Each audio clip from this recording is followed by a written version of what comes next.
Assalomu alaykum, hurmatli talabalar.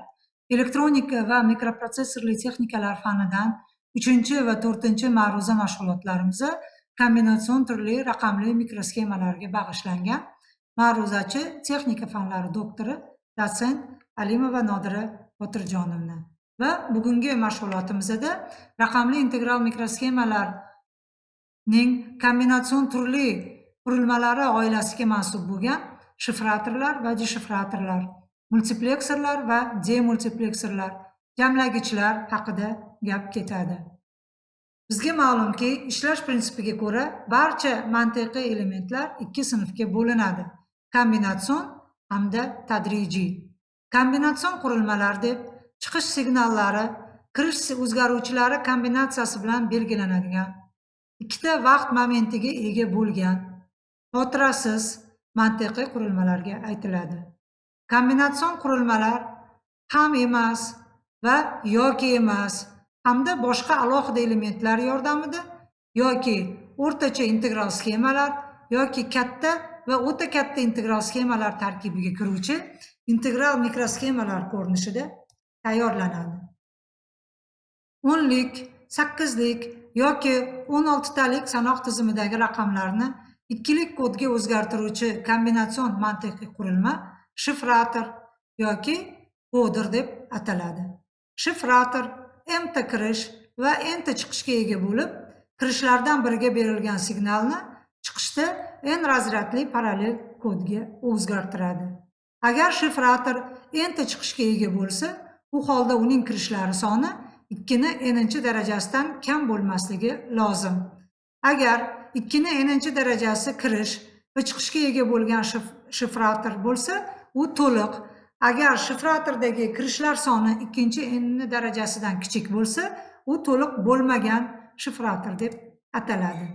Xuddi shu amallarni teskarisini bajaruvchi qurilma deshifrator yoki dekoder deb ataladi. Demak, ikkilik sanoq tizimidagi raqamlarni o'nlik sanoq tizimiga o'tkazuvchi qurilmaga aytiladi. Deshifrator shifratorga teskari bo'lgan amalni bajaradi. Agar deshifratorning n'ta adres kirishlari uning n'ta chiqishlari soni bilan teng bo'lsa, bunday deshifrator to'liq deb ataladi. Agar m 2 ni n'inchi darajasidan kichik bo'lsa, bunday deshifrator to'liq emas deb ataladi. Quyidagi slaydda 10 dan 4 gacha bo'lgan shifratorning blok sxemasi, uning shartli belgisi hamda mantiqiy algebraik funksiyasi keltirilgan. Bu shifrator ko'rib turganingizdek to'liq bo'lmagan shifrator sarasiga kiradi. Uning elektr sxemalarida quyidagicha belgilanadi va doim ikkilik sanoq tizimida sanoq 0 dan boshlanadi. Ko'rib turganingizdek, u 0 dan 9gacha bo'lgan 10 ta kirishga va 4 ta chiqishga ega bo'lib, bu 4 tala chiqish bir-biri bilan vazni bilan farqlanadi. Birinchisi kichik razryad, undan katta bo'lgan, undan yuqori va yuqori bo'lgan razryad ekan. Demak, ularning mantiqiy algebraik funksiyasi quyidagicha bo'ladi. Demak, birinchi chiqishimizni shakllanishi uchun unga 1, 3, 5, 7, 9 shinalardan ma'lumot ulash kerak bo'ladi. Keyingilarda ham xuddi shunday. Quyidagi mantiqiy algebraik funksiya. Bu to'liq bo'lmaganligi uchun, demak, bu shifratorni yasash uchun bizga 2 dona 4 yoki elementi, 1 dona 5 yoki va 1 dona 2 yoki elementi kerak bo'ladi. Mana ular quyidagicha belgilangan va quyida 10 ta sim tortilgan bo'lib, mana uning mantiqiy algebraik funksiyasiga mos ravishda mana x1, x3, x5, x7 va 9shinalardan tortilgan. Keyingisiga mos ravishda 2, 3 va 6, 7shinadan tortilgan. 3-shinaga quyidagi mantiqiy algebraik funksiyaga mos ravishda 4, 5, 6, 7shinalardan va to'liq bo'lmaganligi uchun oxirgi yoki elementimizga faqat 8, 9shinadan ma'lumot topilgan. Ko'rib turganingizdek, kirishlar soni 10 ta, chiqishlarimizdan soni 4 ta bo'ladi. Va bularni yasash uchun albatta bizga uning haqiqiylik jadvali kerak bo'ladi. Ko'rib turganingizdek, bu yerda kirishlar aks etgan va bu yerda chiqishlar aks etgan. Chiqishlar teskari ketma-ketlikda qo'llaniladi va o'ngdan chapga kichik razryaddan tortib katta razryadgacha belgilanadi. Ko'rib turganingizdek, birinchi razryadimiz kichik razryad va uning vazni 1 ga teng bo'lganligi uchun 0 va 1 larni almashish qadami 1 ga teng. Keyingi razryadimizning vazni bunga 2 barobar katta bo'lganligi uchun bu yerda almashish qadami 2 ta.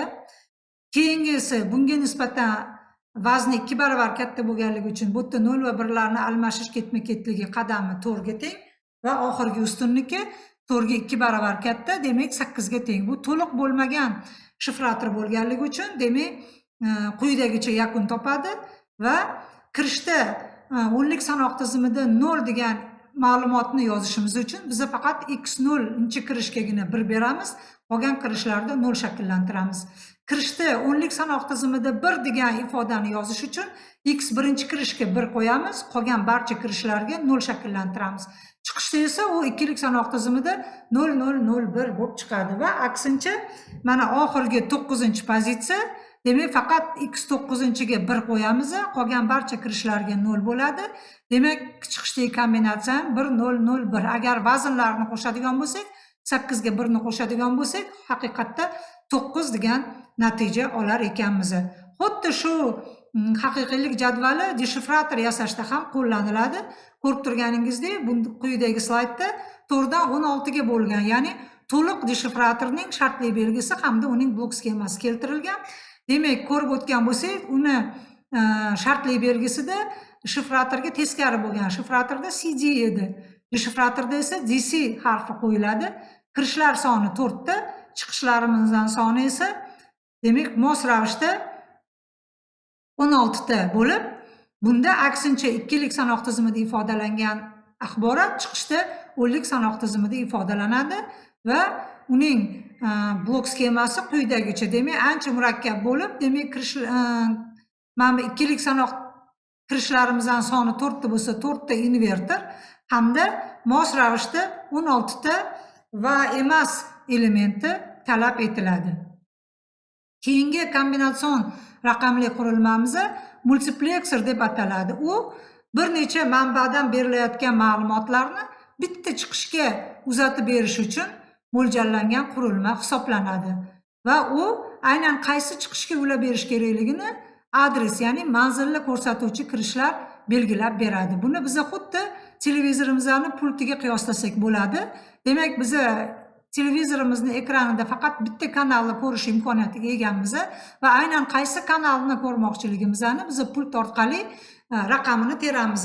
Bu yerda ham xuddi aynan shunday holat yuz beradi, faqat bu yerda barcha ma'lumotlar, ya'ni o'sha chiqishdagi ulanish kerak bo'lgan kanalning tartib raqami ikkilik sanoq tizimida ifodalanadi.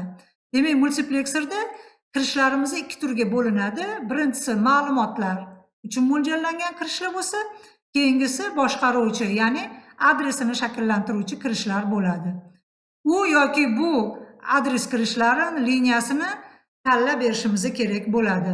Boshqaruv kirishlarini agar enter deb olsak, SA boshqaruv signallari shuning darajasiga teng bo'ladi va shuncha kombinatsiya bilan ergashtiriladi.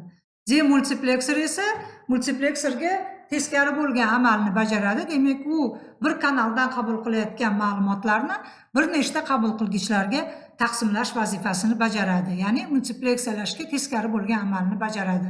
Qabul qilgich raqami, ya'ni qaysi chiqish aktivlashtirilishi kerak bo'lsa, bu boshqaruv kirishlariga berilgan kod kombinatsiyasi bilan aniqlanadi. Quyidagi slaydda 4 dan 1 ga multiplekserning blok sxemasi, uning shartli belgisi hamda mantiqiy algebraik funksiyasi keltirilgan. Ko'rib o'tirganingizdek, multiplexer MX harfi bilan belgilanadi. Bitta chiqishga ega, 4 ta ma'lumot kirishiga ega. Mana o'z nomi bilan aytib turibdi. 4 ta kirishlardan bir vaqtning o'zida chiqishga faqatgina bittasini ulash mumkin. Faqat shu qaysi adres ko'rsatkich qaysi birini ko'rsatgan bo'lsa, o'sha kirishni ulab berar ekan. Demak, mana uni mantiqiy algebraik funksiyasidan kuzatish mumkin ekan. Demak, mana ikkala kirishga ham 00 bersak, birinchi kirish faollashar ekan, chiqishga ulanadi. Agar 0-1 kombinatsiya beradigan bo'lsak, ikkinchi kirish 1-0 beradigan bo'lsak, 3 ikkalasiga ham 1-1 beradigan bo'lsak, demak 4-chi kirish chiqishga ulanar ekan. Boshqa kombinatsiya yo'q. Agar kirishlar soni 5 tadan ortib ketsa, demak adres kirishlarimiz 3 ta. Kirish ma'lumotlarimizdan soni 8 tadan oshsa, demak adres kirishlarimiz 4 ta va hokazo miqdorda bo'ladi va buni mana uni ichidagi realizatsiyasini ko'rib turibsiz. Demak, mana qo'shuv amalini bajarish uchun bizga bitta 4 yoki elementi kerak bo'ladi. 4 dona 3 va elementi kerak bo'ladi va A0 va A1 larni shakllantirish uchun demak ikkita invertor talab etiladi. Mos ravishda xuddi shu qurilmani teskarisini amalini bajaradigan 1dan 4ga demultiplekserning blok sxemasi, uning shartli belgisi va mantiqiy algebraik funksiyasi aks etgan. Ko'rib turganingizdek, demultiplekser DMX harfi bilan belgilanadi. Bitta kirishga va 4 ta chiqishga ega va aynan qaysi kirishga berilayotgan ma'lumotni qaysi chiqishga ulash kerakligini uni adresi ifodalaydi. Xuddi yuqorida ko'rganimizdek, ikkalasiga 0-0 berilsa, demak bu birinchi chiqishga ulanar ekan, 0-1 berilsa ikkinchi, 1-0 bersa uchinchi va 1-1 bersak 4-chi chiqishga ifodalanar ekan. Bu yerda yuqoridagidan farqli ravishda yana uning De Morgan almashtirishlari orqali ifodalash usuli ham ko'rsatilgan. Demak, yoki bu usulda yoki bu usulda yasash mumkin ekan. Ko'rib turganingizdek, bu qurilmani yasash uchun mana bitta kirish va 4 ta chiqishni shakllantirish uchun 4 dona 3 va elementi va kirishdagi signallarni shakllantirish uchun esa ikkita invertor talab etilar ekan. Endi raqamli integral mikrosxemalarning kombinatsion turli guruhiga mansub bo'lgan jamlagich haqida gaplashib o'tamiz. Demak, jamlagich, ya'ni summator deb ikkilik koddagi sonlarni qo'shish, ya'ni jamlash arifmetik amalini bajaruvchi kombinatsion mantiqiy qurilmaga aytiladi. Jamlagich bir razryadli jamlagichlardan tuziladi. Quyida shu bir razryadli jamlagichning shartli belgisi va uning holatlar jadvali hamda mantiqiy algebraik funksiyasi keltirilgan. Mana ikkala kirishga 0 bersa, chiqishda natija 0 bo'ladi. 0 ga 1 qo'shilsa 1, 1 ga 0 qo'shilsa 1, 1 ga 1 qo'shsak 2 bo'ladi va shuning uchun mana bu bitta razryadga, ya'ni bitta katakka surish bajariladi. Demak, yuqori razryadni bitta katakka surib olib, yana mana bu chiqishimizda 0 shakllanadi. Ko'rib turganingizda bu istisnoli yoki amalini bajaradigan qurilmaga mos keladi va S chiqishimizni doim ikkala kirishga berilayotgan signalni ko'paytmasini ifodalaydi. Demak, jamlagichlarimiz ko'p razryadli bo'lishi mumkin. U bir razryadli jamlagichlardan tuziladi va ular parallel hamda ketma-ket usulda amalga oshirilishi mumkin.